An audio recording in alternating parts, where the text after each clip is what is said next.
Does calling for the genocide of Jews violate Harvard's rules of bullying and harassment? Yes or no? It can be, depending on the context. What's the context? Targeted at an individual. It's targeted at Jewish students, Jewish individuals. So the answer is yes, that calling for the genocide of Jews violates Harvard Code of Conduct, correct? Again, it depends on the context. It does not depend on the context.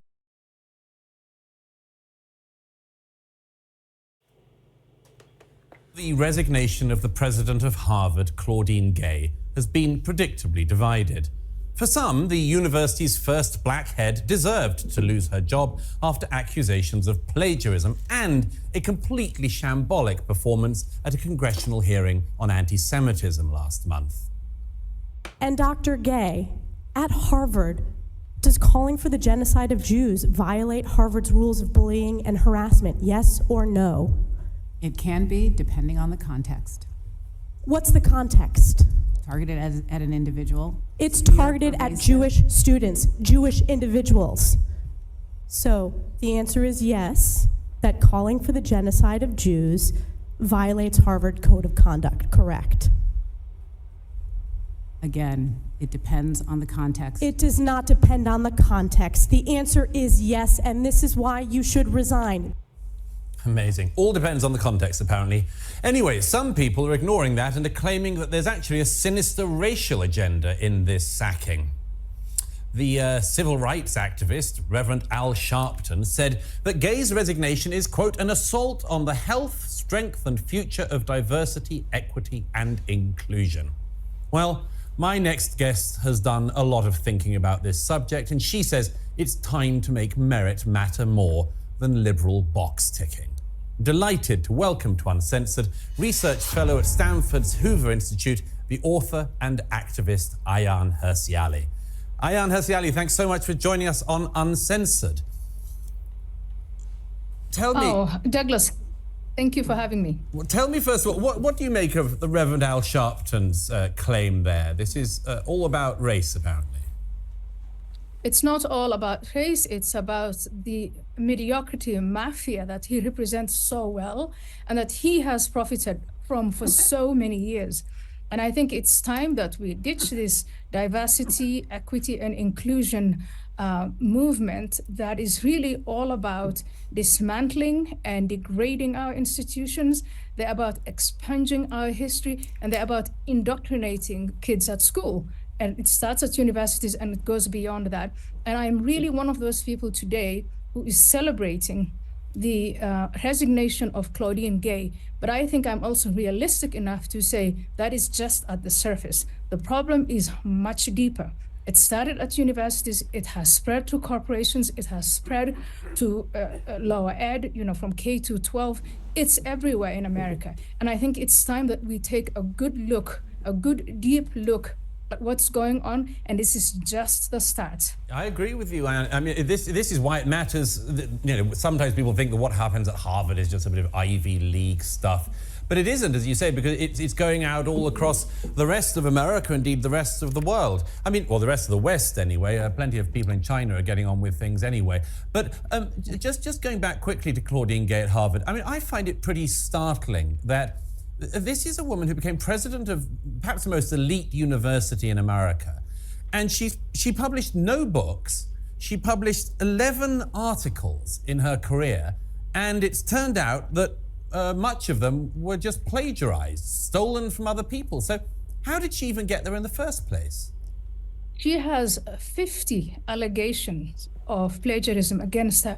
Douglas, my grandmother would not trust Claudine Gay to herd her goats.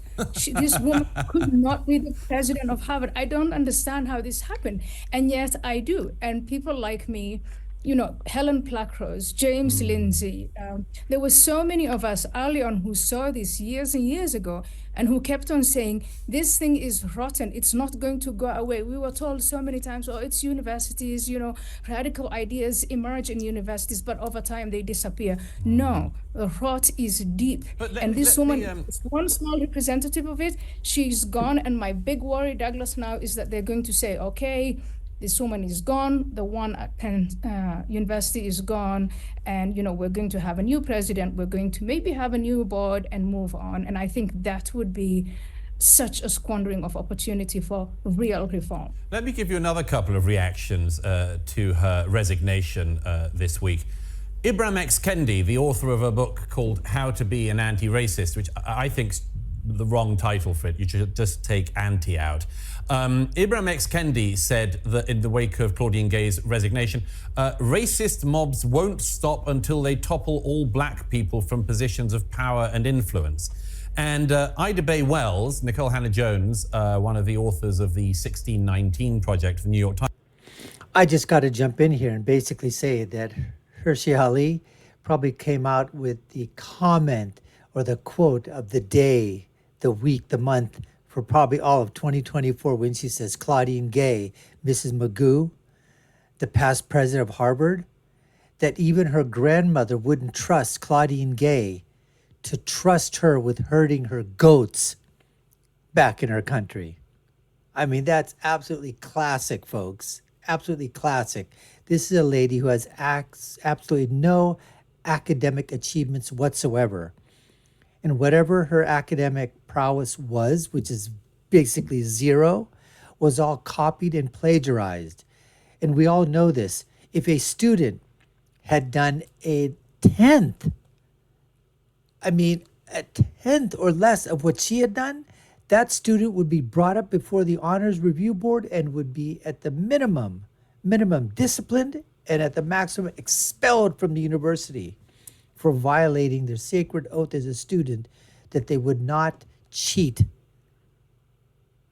It's a difference if you have a few mistakes, but taking verbatim, copying and pasting paragraph after paragraph and saying it's your own, unbelievable. And the people that are on her side are all the people that are all for DEI. And DEI, the acronym is wrong. It should be DIE, diversity, inclusion, equity. And I say DEI at Harvard has gone to die. DIE. And that's exactly what it should be. And as far as this racist here, Ibram X. Kendi, I know it's Ibram or whatever the hell his name is, but that's not his real name, folks. It's Henry Rogers is what he was born with. And he was an absolute nobody and nothing in the PhD world, in the academic world, until he culturally appropriated an exotic name, X. Kendi, and added it to it. And then all of a sudden, grants started to flow his way. Money started to come his way. He started to fleece a whole bunch of people. And he became one of the most vile, one of the most venomous, one of the most disgusting radical racists that has ever come out of academic media. And I really use the word academic loosely.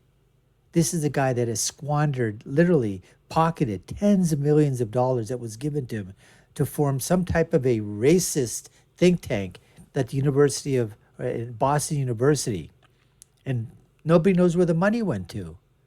And I think 2 or 3 papers came out of it. And that's pretty much it. But this is a guy who wrote a book about how to be an anti-racist. No. That book is all about how to be a freaking 1,000% racist. He is a black racist, folks. He's a race hater, a race traitor, a race freaking baiter. Anyways, let's get back to the interview, the discussion between Douglas Murray and Hirsi Ali. But before we do so, this is what we have on tap for you, folks. More of that's coming your way. You're watching the Dr. Nasir Shaikh Show. I'm your host, Dr. Nasir, where I give you my political prescription from my political perspective. What happens when all these things collide? Douglas Murray, Ayaan Hirsi Ali, Claudine Gay, also known as Mrs. Magoo, culture, government, schools, university, colleges, academia, politics, religion, they all collide. Let's get back to more of the discussion right now. After the resignation, academic freedom is under attack, racial justice programs are under attack, black women will be made to pay. I mean, there are still people clinging on to this, aren't there, Ayaan? This sort of, somebody must be defended simply on the colour of their skin, and all the claims of plagiarism which would get any student chucked out, and all the inability to condemn racism, which would normally lead to condemnation, all that sort of brushed to one side, because what really matters is just the colour of somebody's skin to these people. Ibram X. Kendi is a racist. He is a certified racist. Everything, all the work he has done, all his actions are about promoting racism. And so this man is being outed. What he stands for is being exposed. And I think what's happening now is because of this exposure, the kind of, they have this magical, I'm looking for the word, the spell that they've been putting on people. Just by calling them racist, they would get what they want out of them. They would get the positions, the stature, the money. I think all of that's going to disappear. So they're now coming out in panic and saying, oh my goodness, everybody is a racist, black people will be. No, black people will benefit from this. Finally, those individuals who are black, who have worked hard for their degrees and the positions they have and their businesses, those people are going to shine. And these like mafia, mediocre mafia people, they're going to be exposed and hopefully be taken to where they belong, which is the dustbin of history. Now, couldn't agree more. But Ayaan, just tell me, I mean, it's so much wider, this, for the whole of society, isn't it? Because, I mean, once these ideas of, you know, prioritizing people because of their race or their sex or their sexuality, once those things are pushed to the forefront, then all the issues of merit get inevitably just pushed to the back. And that just has a trickle-down effect on every aspect of society, every job, every recruitment process.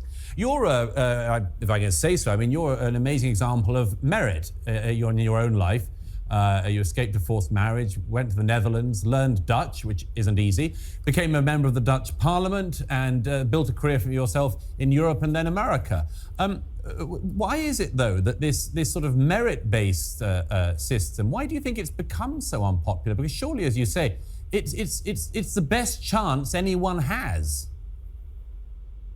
It's not unpopular, but this is a very loud minority that wants to get ahead only for themselves, and then they're claiming they speak for all blacks, for all women, for all gender identity minorities. They don't speak for any of these minorities. They do this so that they can get ahead. Ibram X. Kendi speaks for himself. Claudine Gay speaks for herself. She doesn't speak for me.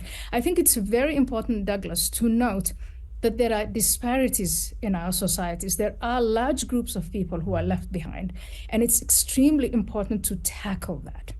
And the way to do it and the way to lift up the people who are left behind is to make them a part of the values that make us come ahead, the values of hard work, the values of community, the values of commitment, of responsibility, of getting up in the morning, of lifting yourself up by your bootstraps. That, I think, is what, for me, America is all about.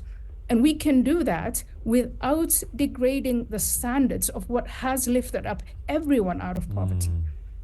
And So this is true. what these people are So doing. And I true. think it's time that they're exposed and called out. And this is just the beginning. Let's get down to where the rot is.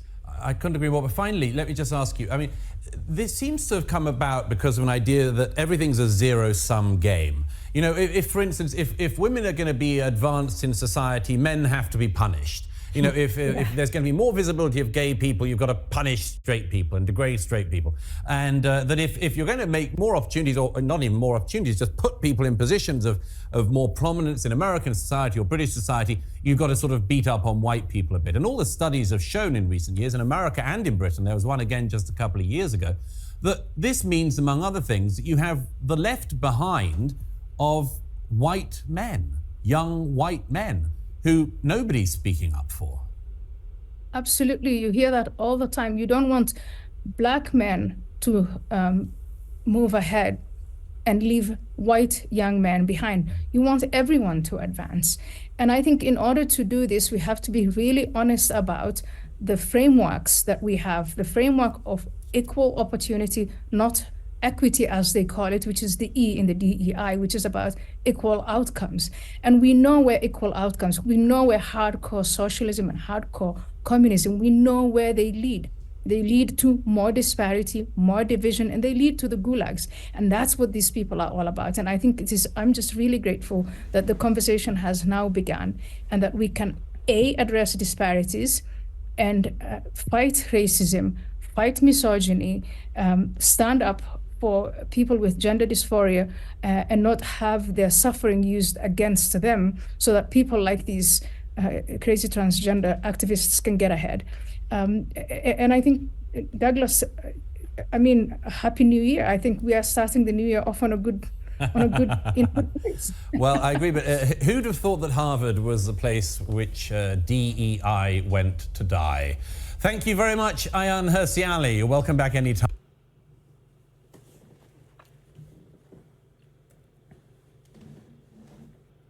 Just to put my finishing touches on this, great discussion between these two individuals here, Douglas and Ayaan. Hope you guys got a lot of content out of that. And Douglas literally took the words out of my mouth that Harvard was a place where DEI went to DIE die. Absolutely. And maybe this is just the start of the toppling of the mediocrity mafia, the mafia mentality that these people have, the alphabet mafia, and that people start to take a look and say, you know what? This stuff really, really is happening. And it's not just one or two places or just a dozen places or just a few. It's happening across the board.